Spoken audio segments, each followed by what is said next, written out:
শখের মানুষটা হঠাৎ করে যত্ন নেওয়া বন্ধ করে দিলে না যায় ধৈর্য ধরা, না যায় সহ্য করা।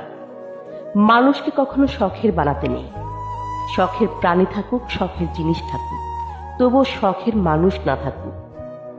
শখের পুরুষ থেকে ব্যস্ততার অজুহাত শুনলে ধরে নিতে হবে আপনি তার শখের নারী না। সময় নেই, কাজের চাপ বেশি, এগুলো আসলে কিছুই না। পুরুষ মানুষ যুদ্ধে গেলেও যাকে ভালোবাসে তার সাথে কথা না বলে থাকতে পারে না। জীবনে তিনজনকে কখনো ক্ষমা করতে নেই।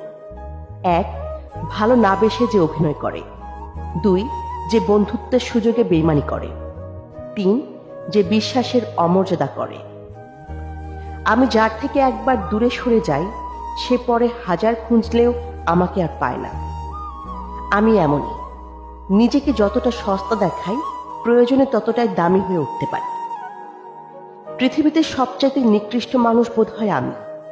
আমাকে ইচ্ছে মতো কাঁদানো যায়, প্রয়োজনে ব্যবহার করা যায়, যত খুশি আঘাত করা যায়, খুব সহজে বোকা বানানো যায়, আমাকে ভুল বোঝা যায়, শুধু যায় না আমাকে আমার মতো করে একটু বুঝতে।